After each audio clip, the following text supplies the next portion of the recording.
Hey everyone, it's Jeff Douglas, Doctor of Physical Therapy and Strength Conditioning Coach for golfers at Fairway Fitness Performance.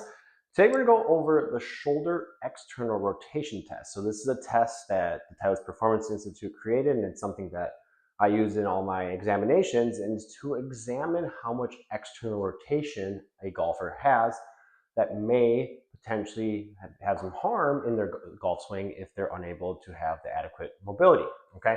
So what is shoulder external rotation? So if we look at the shoulder, this would be neutral. External rotation is anything moving back this way.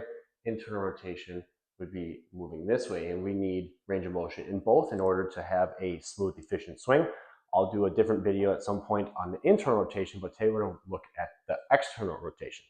All right, so let's just go over the test first. And so the test itself is, and if you're doing this on your own, get yourself in a mirror. But again, I like to record so you can just go back and look, so you're not looking over at the mirror over your shoulder, which could potentially change your range of motion if I'm kind of looking over here, if there's a mirror over there, versus, if a golf swing, we want to be looking your head forward because the neck is connected to the shoulder. So to do the test, I will have the golfer first do it standing up. So I'm going to stand in line with the camera here. Bring your arm to 90 degrees of abduction, and then you're going to bring your arm back as far as you can.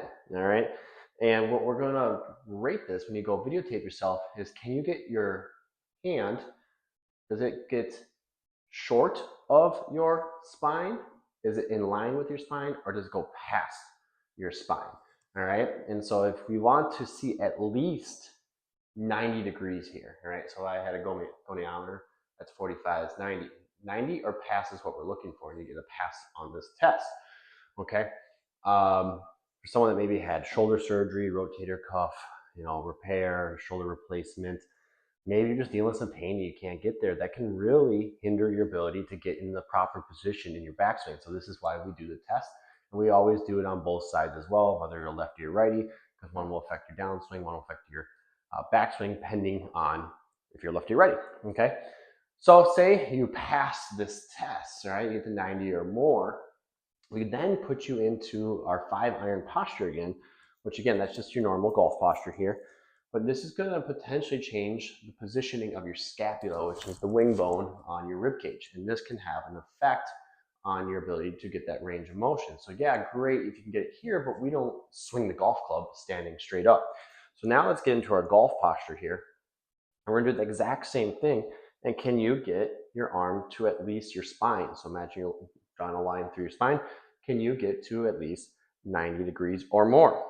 Again, some of you might be good at standing straight up, but then once you get here, because your scapula isn't able to stabilize and stay down, it might shrug up, and then you lose range of motion because the alignment of the glenohumeral fossa, so the humerus in the glenoid or the labrum of the scapula joint there might change when you change positions, and now you can't get there. And so it's important to analyze both, all right? Because you can get here, yeah, you have the range of motion. So it's not potentially a mobility problem, it may be a stability problem of that scapula once you change there. So important to do both. You would do both sides, okay? And then you would rate whether or not you passed it, and this is something we need to work on. So now let's get into, well, why does this even matter, okay? Why do we need to have adequate shoulder external rotation?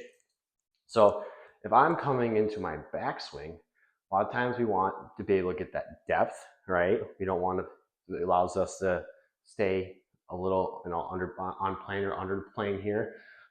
If I can't get here and I get here, either some things that people do is to try to create external rotation, they'll lose their posture, right? As I go my backswing here and I can't get here, I run out of range of motion. Well, how could I artificially create more? I'm going to extend in my thoracic spine to get that up here. And now I've lost my posture, which is going to set up ourselves for not having probably good success here. I'm probably going to come over the top when I come around, or you just won't get your arm high enough. When you bring your arm up, you just might bring it here, and this is all you get. You can lose power because of that. So those are two big things that happen by lacking your external rotation. Arm comes up really quickly, like, oh, can't get there, so I'm going to bring it up really quick. And we know we want to stay wide. with our swing to create a little longer arc there to gain more speed. So do the test. First do it standing up, and then I want you to do it down in your 500 posture. Grade it, all right? And then I'll create a video. If you were to fail one of these, and this is something you need to work on, I'll give you some flexibility and mobility exercises. And this is why also doing examinations in person are really nice, because we can see if you have the passive range of motion. So if I had someone in the clinic, I'd have them on the table laying on their back, and I would say, with me just doing it, can they get there? And if they can get there, but then they can't with their muscles doing it by themselves, then they have a mobility problem, all right? So it's more about a strength issue. So you have to kind of tease out, is it a flexibility, but if they can't get there either way, then we have a really big mobility tissue restriction. And so we might have to use like manual therapy to trick the neurological system to get us a little bit more range of motion before that. But there's also some self techniques that you can do as well to try to improve that. So I'll do a whole nother video on how to improve our external rotation of our shoulder. But in the meantime, we have to diagnose first whether or not this is a problem. So I hope this video helped. Give it a try. And then from there, you can make the proper decisions on what you need to do